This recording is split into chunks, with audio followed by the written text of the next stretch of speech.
deck is pretty crazy.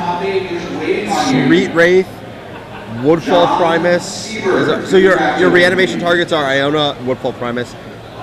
You have Phantasmagorian.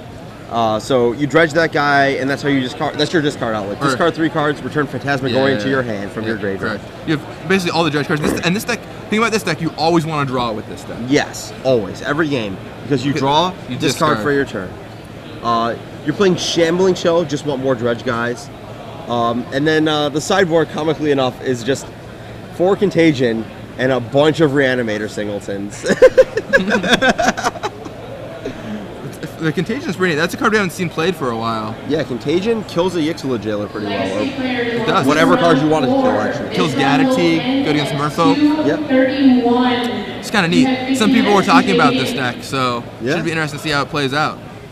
4 Bloodghast, 3 Gigapede, 4 Grave Troll, 4 Thug, 4 Icarid, 1 Iona, 4 Narcomoeba, 4 Nether Shadow, 4 Phantasmagorian, 4 Shambling Shell, 4 Stinkweed Imp, 4 Street Wraith, 1 Woodfall Primus, 4 Bridge from Below, 4 Cabal Therapy, 4 Dread Return, 3 Dakmore Salvage. So it does have 3 lands, but I mean, let's be real here. Is there something in here that actually you can pay for with that black mana?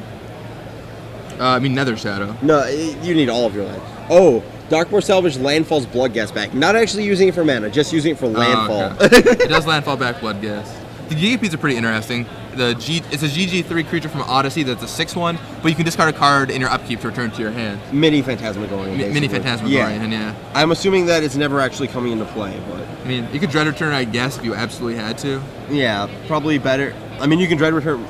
wait, what does Phantasmagorian... The card's like, whenever it comes into play... Phantasmagorian is like a 7/7, I think. 6/5? It's a 6/5. And you can I don't actually know what the card does outside of the ability. You can discard 3 cards from... Alright, when you cast it, anybody can discard 3 cards. If they do, it gets countered. You can discard 3 cards to bring it from your graveyard to your hand. And it's a 6/6 for 7. So you can Dread Return that guy? Yeah. Or just Grave Troll, obviously. Yeah. I mean, you can't always have a Grave Troll. This isn't like normal Dredge where you just always have all of your deck in your graveyard. You're going to be grinding them out over the course of the game with this deck. Sure. And the nice thing about this deck, too, is that, you know... You don't need any lands. Well, not that you don't need any lands, but, like, as you're playing the game with Dredge, you have to make these decisions where you have to decide whether you want to go off with 7 cards or not. This deck never has that issue. The other card I've seen in these decks, in addition to Street Wraith, Gitaxian Probe. Yeah, I'm surprised it's not in here. Yeah, it's another way to accelerate your dredging. Yeah, I mean, you discard and then you can dredge twice on turn 2. Mm-hmm. And it also, I mean, gives you a little bit of information about what you have to play around potentially, which could be useful. Yep. The other card I've seen is Chancellor of the Forge. Opening hand, another card makes it faster to Dread Return. Right. I mean, Chancellor of the Annex. I don't know about that one so much, but you know. Yeah, Chancellors are really interesting. Seeing those guys pop up. We saw them in Hypergenesis before. Yes. Chancellor of the Annex is a beating in Hypergenesis. Yeah, that card's. I think that's the only good one in Hypergenesis, probably. The Chancellor of the Tangle is probably almost good enough, but I'm not really sure. Yeah, only if you like Demise a lot. Yeah. So here we are, heading into round 4 now of the Star City Games Open Series. And his opponent's deck, we'll just let you see, because this is going to be very interesting. Alright, so here's what happens. So, Nicholas Rauch discards Stinkweed Imp on his turn. Attention Magic players in standard win box. Pyromancer Ascension from Barger. Number 6, please report to the assignments area where Judge Tom is waiting to report. He's very calm. Down, Cycle Street Wraith. So that gives you a little bit of acceleration. Let's you draw a card. Nicholas is going to go to 18 life and presumably dredge Stinkweed Imp. I think this might be EOT. I don't really know. I think timing's pretty irrelevant on this because this deck doesn't really play within the normal turn cycle besides draw step, discard step. Is this entire deck foil? That's pretty wild. That's so cool. Reading all the cards as they go to the graveyard. Is that a Phantasmagorian as the last card? Well, I think it's either a Bloodghast or No, the very last card on the left. That's a Phantasmagorian. It's probably Phantasmagorian. He hits a Golgari Thug to keep dredging. It's clear Nicholas Rauch has played this deck quite a bit. Yeah. Foil. Likes this deck quite a bit. Yep, draws for his turn. Interesting. Not dredging Thug.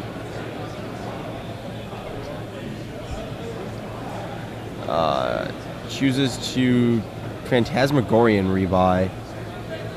Discarding 3 cards.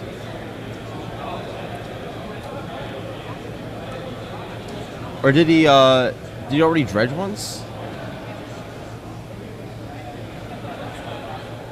Oh, he's this is a still, I believe, end of turn Phantasmagorian. It's very hard to tell with this deck when things are occurring. You're never tapping any mana. Okay, so I think it's now Nicholas's turn. Okay, now he's gonna dredge. There we go. Okay, it's his. Nope, Gigapede, upkeep. Okay, there we go. Gigapede. That is a signifier that is the upkeep step. Okay, discarding Phantasmagorian, dredging Stinkweed Imp. There we go. Nicholas flips more Bloodghast, Dread Return, a Nether Shadow, which, interestingly enough, of Dredge, you can stack every individual Dredge as it goes to your graveyard can be put in whatever order you want it to. So you always put that one at the bottom. Yep. So this Nether Shadow is going to go below 3 creatures, so it is going to trigger next upkeep. Alright, so now he's spreading out Rauch. his graveyard. There we go, not Rauch. There we go. Last name confusion here. Cleared up by Ben SW. The Ben SW. Alright, so that's... Graveyard enters the red zone, I believe. That's Nicholas's turn, yeah. So passes back to the Pyromancer Ascension player. Discarding 2 Phantasmagorian on end step. It's a Gigapede, Stinkweed Imp, and a Shambling Shell. Alright, to return Phantasmagorian. I've not seen Shambling Shell since Ravnica Limited. That one is awesome. Played it in the standard version of Dredge in some builds. Mm-hmm. Good way to get Dredge started if you needed to on turn 3 in the green-black version. I did play it in the fair version of Dredge. I forgot about that. Yeah, the Green Seeker. Yeah, the Green Seeker casting Golgard, Grave Troll after Life on the Limit a bunch of times. Alright, so Nicholas gets back Nether Shadow, dredges a Stinkweed Imp. Narcomoeba. This one's gonna put in a Narcomoeba, an Icarid, and a Nether Shadow are going to graveyard. There we go. Yeah. Okay, so next turn, Nicholas is going to be able to return a Nether Shadow and an Icarid. Plus this Nether Shadow here is going to get in for 1. Dread Return's also going to be active next turn. Those Nether Shadows look so out of place with the rest of the deck. It's like gorgeous Nether Shadow. White bordered Nether Shadow, thanks. Well, if you like, if you look for a classic version of Nether Shadow, that card is from the revised, right? Unlimited revised era. You could buy the beta set on StarCityGames.com. Yes, you could. That would get you 1. You have to find the other 3. Well, I don't know how else you're going to find beta Nether Shadows. Buy Summer Magic Nether Shadows. That might be where you're looking. Yeah. But StarCityGames.com hopping up on a complete beta set. Very unlikely to see anything like that ever. So, looks like he's playing against Runeflare Trap here. Alright, so Runeflare Trap, Pyromancer Ascension. Seems like a pretty good matchup for Nicholas here. Yeah. Looking at this deck list, we see a lot of the Runeflare Trap enabler cards like Howling Mine, and that's not really going to turn out so well against the Dredge deck. Especially because Phantasmagorian is just... Yeah, Phantasmagorian matches up very well against the card Runeflare Trap. Oh, yeah. Yeah. You can stack the ability multiple times. So you can stack the ability, and then you could just discard your entire hand against Runeflare Traps. Yes. So Bill Barger lays a second Pyromancer Ascension. Yep. Looks like he killed that Nether Shadow. Not that. It looks like he killed it with something. Narcomoeba was also killed, I think, with a Pyroclasm. Phantasmagorian discards Gigapede.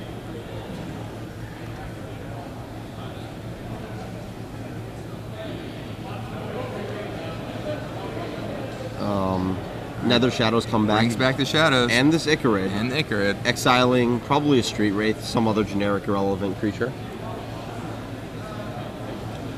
And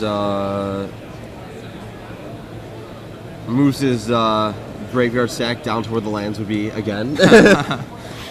It's so strange watching this deck play. Really is. Dredge a Stinkweed Imp. Still hasn't hit a Grave Troll. Oh, on the subject, there's a Grave Troll. And a Bridge. And another Nether Shadow. And a Cabal Therapy. I think there's a Japanese foil bridge that he's explaining to his opponent. Very nice. Yeah. It's, this does not look like a very good matchup for the red deck here at all. No, definitely not. And, yeah, you just keep This Manaless Dredge deck is really interesting. So you just keep flipping up guys, serving in, serves them for 5 there, 3 for with Icarus, 2 with Nether Shadow. Drops, build down to 14 life, and now he has the opportunity to Dread Return if he wants to. There is no need to interact with any of these, like any of the usual interactive cards, like Force of Will, Mental Misstep. You know, no need at all with this deck. Yeah, totally. Nicholas Rauch shows him the Runeflow Trap again just to confirm what's going on. Confirm that it gets wrecked by Phantasmagorian. That is something that I never thought I would say. Phantasmagorian hosts the Runeflow Trap deck.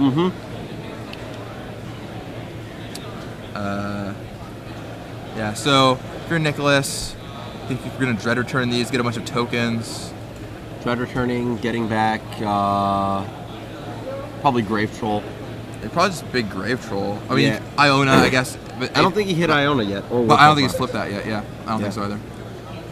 And I think Grave Troll's going to be the best thing to get back. He'll be pretty big. It should be Iona would be pretty good against this deck. Looks like mono red, so. Yeah.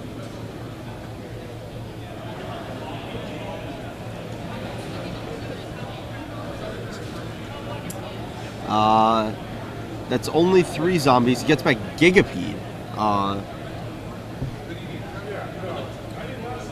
Okay. Cabal Therapy is going to happen again, sacrificing a zombie, and Bill's hand is basically just getting shredded at this point. Has a Lightning Bolt to Runeflow Trap, but don't think these Pyromancer's Ascensions are going to get active anytime soon. Yeah, I mean, Nicholas just seems so far ahead. Yeah. Is that Phantasmagorian in play? No, it's a Gigapede. Shroud. Yeah, I haven't seen a Gigapede in play for so long. I did that with Blue-Green Madness. That's how you beat some of the control decks. You just play Gigapede every turn. First time I ever met Arilax was when he beat me in the Blue-Green Madness mirror. With Equilibrium. Jeez, what a card. Looks like a Narcomoeba is going to be coming into play. Maybe? Or this is discard from his hand. Okay, discard to Phantasmagorian. Yes. Gigapede, just to clarify for those who don't know, it's GG3 for a 6/1. It's got Shroud, and you can discard a card during your upkeep to return from your graveyard to your hand. Yeah. So it keeps coming back. So 3 Nether Shadows and a Icarus come back in upkeep. Waiting for the Dredge to happen.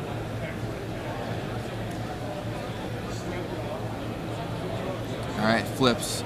Imp, Grave Troll, Imp, Cabal Therapy, Gigapede, and maybe another Cabal Therapy. Couldn't quite make the second to last card out. Yeah.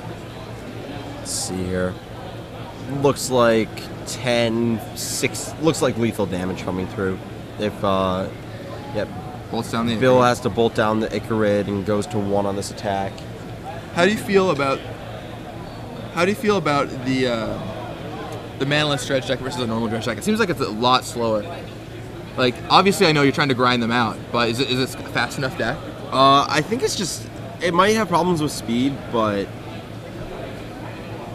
if speed is not the concern and you're just looking to grind people out, the Manaless build might be better. You don't get wastelanded. You know, you don't have to expose things like Breakthrough. Breakthrough is just a brick if it's going to get Force of Will and things like that. Like, your opponent can legitimately interact with your spells, and normal Dredge decks just kind of turn into this deck when they, try to beat a blue deck. I would definitely want Gitaxian Probe to play it, though.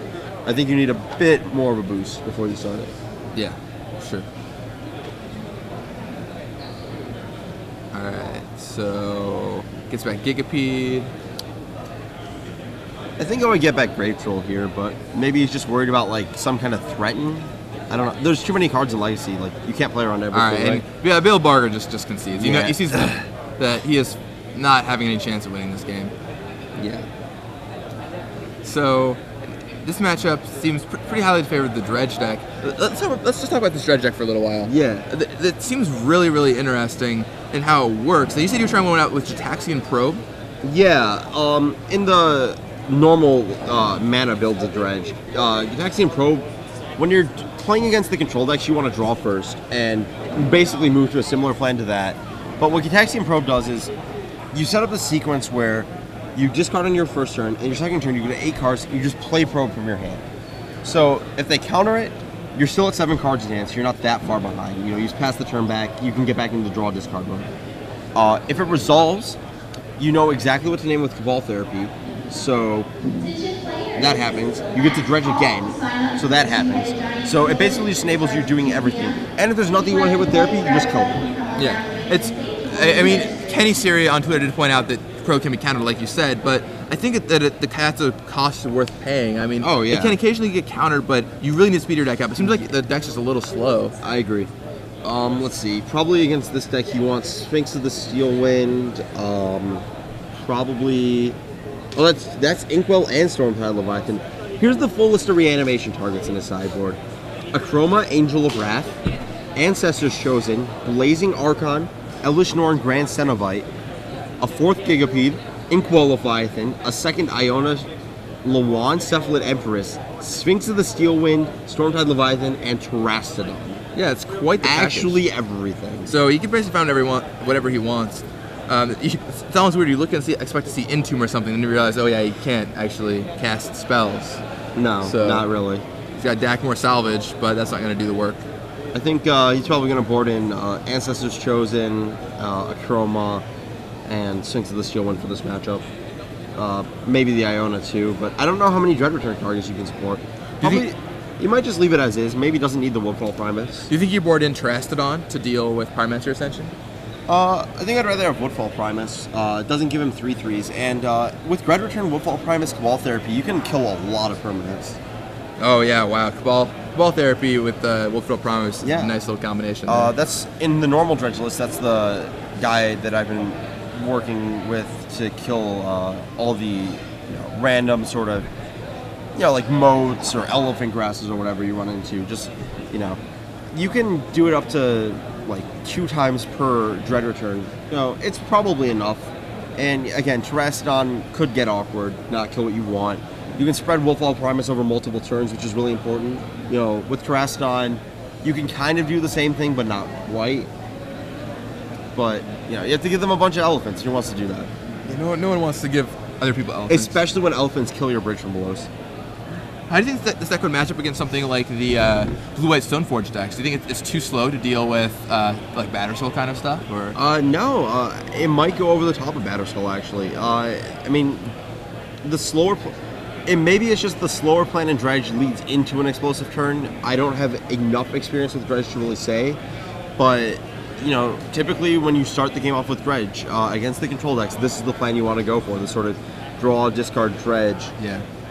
But maybe you want a little that might just be for like the first couple Dredges, and then you move on from there. Yeah, it's interesting when you consider that it's almost like a pre-built against control, right? It seems like you're way worse against beatdown though, because even like grinding them out can work against beatdown, but normally you want to be able to threaten a quick combo, and like breakthrough and do some stuff like that is pretty effective against Zoo in the first game. After sideboarding, things start to change. Nicholas discards a Gigapede on turn 1, but Bill plays a Howling Mine. That's certainly going to speed up. Jebby B2010 on Twitter asks what was the white bordered card the Dredge player was using.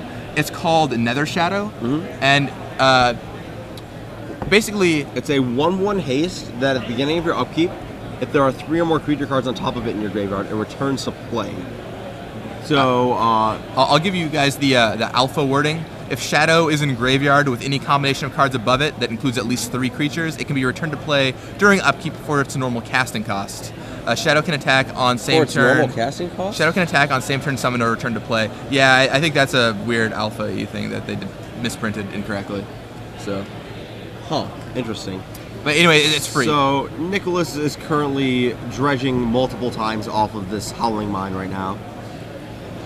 He discarded a Gigapede on turn 1, so he didn't have to expose his Dredge card to a Tormod's Crypt. Gets to discard on upkeep, and then go to his draw step and dredge a bunch of times.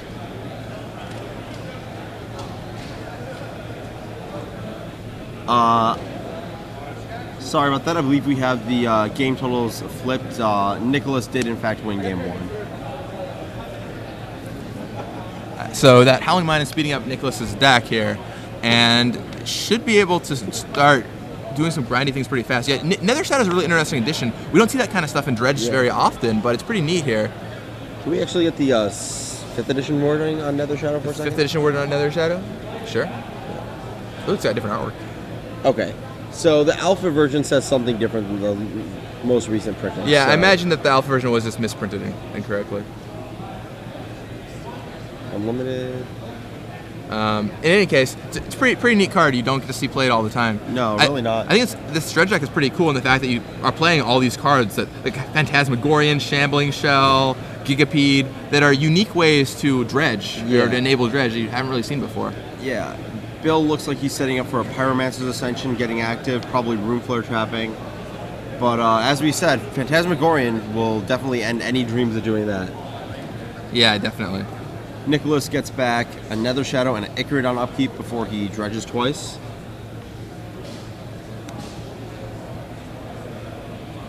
Let's see. Yeah, so Carlos Gutierrez on Twitter makes a good point that when you're playing against this deck, you should always draw first. It's just a free card because they can't do anything on their first turn.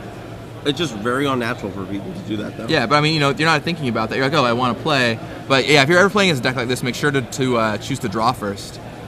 There's Nicholas dredges 2 more Shadows and a Bloodghast along with an Icarid. Okay. And there's the Dakmor Salvage there so that he can pick it up, play it, and return those Bloodghasts to the battlefield. Yes.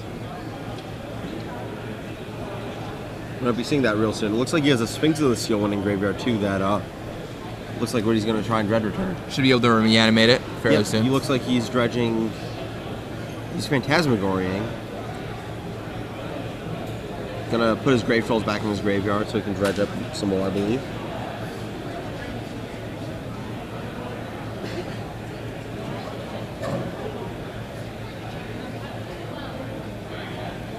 And dredges some more. Sees a Bloodghast, Icarid, some more dredge guys.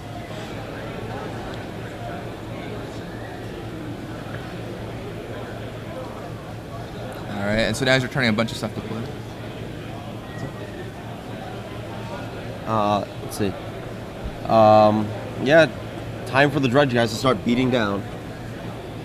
Yeah, now it's time to just bash. Let's see. It looks like Bill's trying to go for something here. Is that a lightning bolt? Yeah, I think so. But that's going to trigger some bridge from below, so...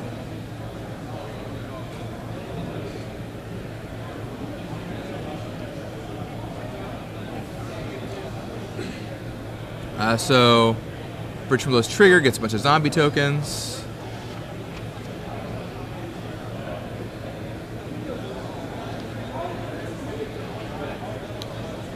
Two to be exact.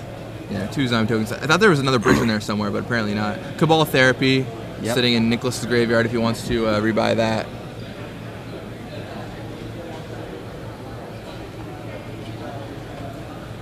Alright, sacrifices his Nether Shadow. Oh, thinking about it. Cabal Therapy, I'm assuming. Alright, Cabal Therapies, Bill Barger. It's kind of cool that Phantasmagorian lets you put cards on top of Nether Shadow after sacrificing it main phase. Brings him up to 4 zombies. Gonna discard. Did not see what I think card he that discarded is. Volcanic Fallout. Revealing Font of Mythos and Room Flare Trap. Yeah, and Volcanic Fallout hit the graveyard. And that would have been a good idea with all those zombies, but not an option anymore.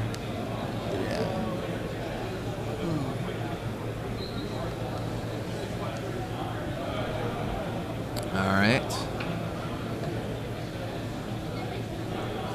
And now he's looks like he's counting up damage. I think I see a Bloodghast there he was pointing to. Yeah. Here comes the Dakmor Salvage. Gotta make sure not to mix that up with the graveyard. Comes back. Bloodghast, Bloodghast, Bloodghast. That is a lot of vampire zombie beats. Yeah, there's some vampire zombies involved there.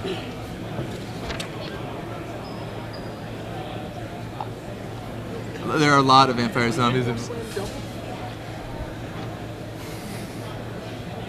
So, I think Nick should have this pretty much under control now. Yeah.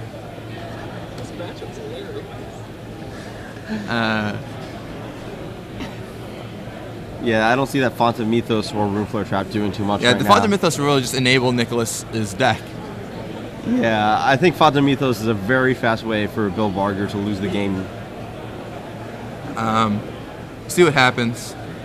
Yeah, it looks like Nicholas, if he has a Dread Return, completely locks it up with the Sphinx of the Seal win. Yeah, Sphinx. I mean, he could be trying to try an Iona potentially, but I think you'll get enough Sphinx is zombie probably tokens. enough. Yeah, all these blood gas, probably enough without another pyroclasm or volcanic fallout effect.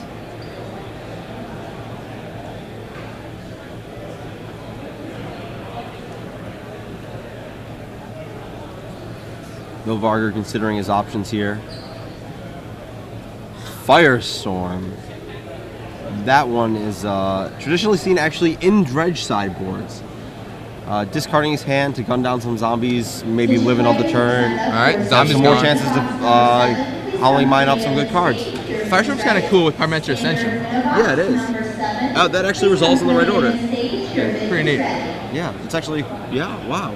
Didn't think about that. Then you can double up on your Firestorm. Yeah, that's what, you discard Firestorm to Firestorm and it triggers Ascension, yeah. Also, I mean, just like when Pyromancer Ascension is active, you can like Firestorm for a bunch. That's very true. Well, in Firestorm, you do have to have X legal targets. But if one target is legal when it resolves, it'll be fine. Yeah, so like, yeah, if you yeah. Firestorm for like 5 and you like nug their face. Well, I'm not used to Firestorming for more than like 2 or 3. There's not usually that many targets. That is a lot of Icarus coming back. I think that's lethal. 3. It's a lot. That looks like a pile of Icarids. Yeah, I think there are. If I didn't know better, I'd say there are like 5 Icarids there. There's 3 Icarids, 3 Blood Gas. That's 15. 6. 2 Nether Shadows. Maybe one 17. short. There's something underneath that Nether Shadow. I don't know what it is, but if it's another card that attacks, it's gonna be lethal. Or another 2 power guy. If it's a Blood Gas or Icarid, it's over. Flip over's top 2 cards. Mountain Firestorm. I think that's match. That is all right. match. And Nicholas takes it out with his Manaless Dredge deck, 2-0. Pretty neat take on the Manaless Dredge archetype. Yep. Something to keep your eye on. Could be a fun little deck to take to your local Legacy tournament. Yeah, it's I've seen it in action, and it's definitely real interesting and definitely completely different from most Magic. Not just most things in format, most games of Magic you'll ever play. It is just you're not playing Magic. Well, I mean, you aren't really casting. You really just aren't. You are only using game actions. Sometimes you dread return. You do dread return, I guess. Okay, that's fair.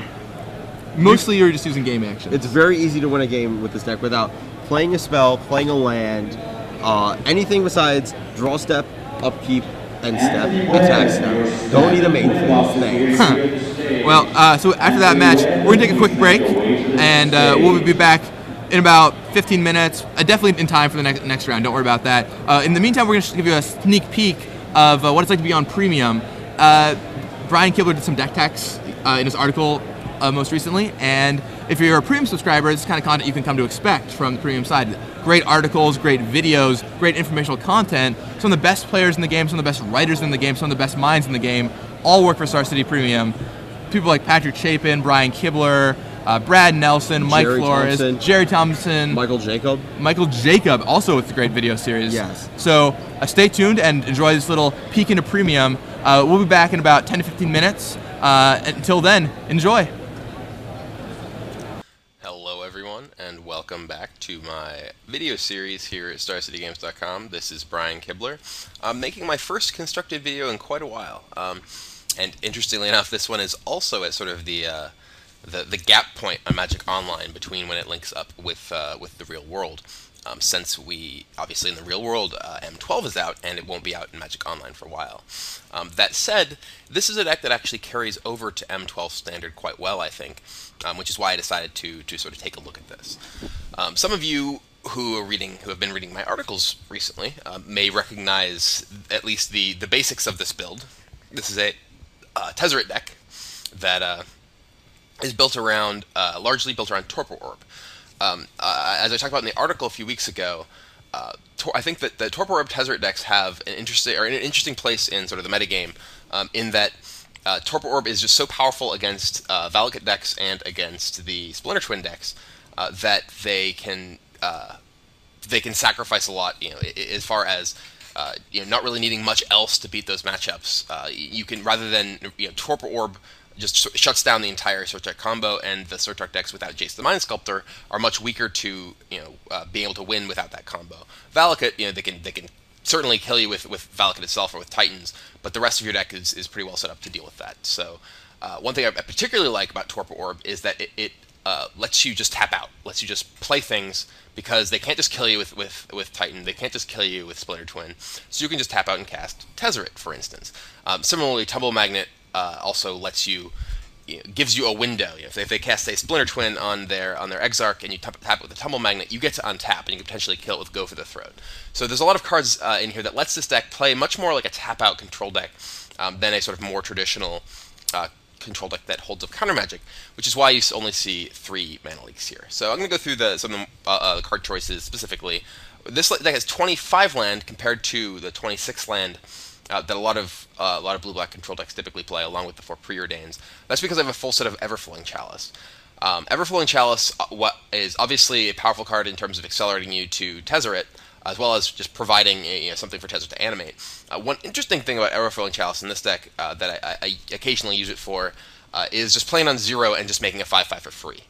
That's something that you shouldn't overlook, and we'll see if it comes up in any of my games today. The rest of the artifacts, the deck is fairly light in artifacts compared to some Tezzeret decks. Certainly has a lot less than my Surtark deck did. But there's the Chalices, the Torpor Orbs, then Tumble Magnet. As I said before, Tumble Magnet is a card that lets you, proactively spend your resources so you can tap out and protect the stuff that you play. It's not quite as powerful as it was in the era of everyone equipping their creatures, but there are a lot of big things around that Tumble Magnet is pretty good at stopping. And being able to tap out and protect Tezzeret with a Tumble Magnet is definitely pretty powerful. Not that Tezzeret necessarily often needs protecting. I only have 2 copies of Jace Beleren. Jace is sort of the go-to card for a lot of control decks these days as their planeswalker. Obviously replacing Jace the Mind Sculptor. I think Jace Beleren is much less powerful than Jace the Mind Sculptor, obviously, but also he competes with a lot of the other stuff they want to be doing. You'd rather be playing out your artifacts. You'd rather play a Tumble Magnet a lot of times in a lot of matchups, and you don't have that much counter magic. So Jace sort of bringing you up, giving you more cards doesn't give you the same way to deal with the threats the opposing player is throwing at you like it would in some other decks. You'd much rather play Chalice into Tezzeret. It's also you don't really need the 3 the same way when you have the ability to accelerate. A lot of times you'd even rather play Chalice into one of the big boys. Those big boys being Wormcoil and Consecrated Sphinx. Right now the deck has 1 Wormcoil engine, 2 Consecrated Sphinx. Sphinx, like I said, the fact that you can tap out because of Torpor Orb makes Sphinx a lot better than it otherwise would be. Against Valakut, a Consecrated Sphinx out of a control deck, like a typical blue-black control deck, you play a Consecrated Sphinx, they play Titan, and you're in some serious trouble. Even if they don't kill you immediately, which they possibly could. They're able to immediately get a bunch of action and then kill you with Valakuts pretty quickly thereafter. Granted, Grave Titan can have you can play Grave Titan. You can't really play Grave Titan in this deck because of Torpor Orb. You could, but it obviously has a little less value. For a brief time, I actually just had the Trinket Mage sideboard cards, which I'll get to in a moment, in the main deck rather than the Jace Belerens. But the lack of synergy with Torpor Orb was really kind of unfortunate. So Consecrated Sphinx, it digs you. I did say that Jace Beleren doesn't have quite the same potency that it would in a lot of other control decks. But Consecrated Sphinx has you're drawing a ton more cards than your opponent, and obviously has some pretty powerful synergies with Jace Beleren. So being able to accelerate out any of these is often enough to beat anyone, along with the Tezzeret plan, which lets you kill people much faster. So this is a much more aggressive style of control deck than a lot of the blue-black control decks that rely on sort of kill stuff, grave